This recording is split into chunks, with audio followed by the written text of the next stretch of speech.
नमस्कार, स्वागत आहे तुम्हा सर्वांचं। आज आपण बनवणार आहोत तांदळाची भाजी। ही तांदळाची भाजी मी व्यवस्थित खुडून घेतली आहे। आता पहिल्यांदा आपल्याला ही भाजी भाजून घ्यायची आहे। तेल न टाकता अशीच भाजून घ्यायची। मी इथे कढई गरम करायला ठेवली होती, तर कढई गरम झाली आहे, त्यामध्ये ही भाजी टाकून घेऊ।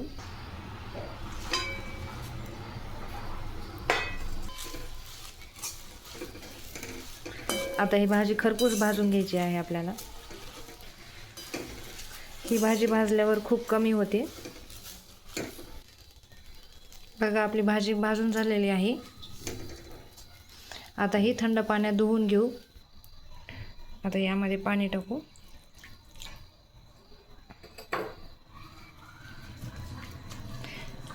ही भाजी धुवून पिळून घ्यायची।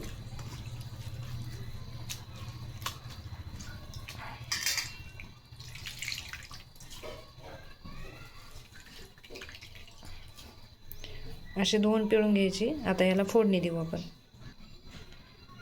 आपल्याला फोडणीसाठी लागणार आहे लाल तिखट, हळद, मोठा ठेचलेला लसूण, जाडसर भाजलेलं शेंगदाण्याचं कूट, मीठ आणि जिरे मोहरी।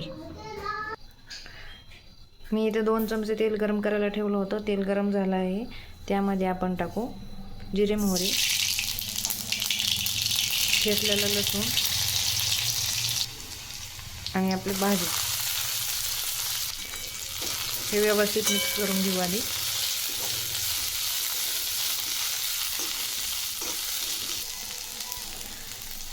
आता यामध्ये भाजलेलं शेंगदाण्याचं कूट,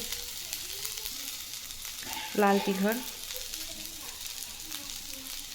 हळद, चवीपुरतं मीठ। आता हे व्यवस्थित परतून घेऊ।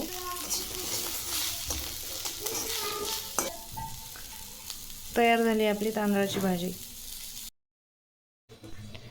बघा, तयार आहे आपली तांदळाची भाजी। भाकरीसोबत खूप छान लागते। अशा पद्धतीने एकदा नक्की करून बघा। व्हिडिओ पाहिल्याबद्दल धन्यवाद।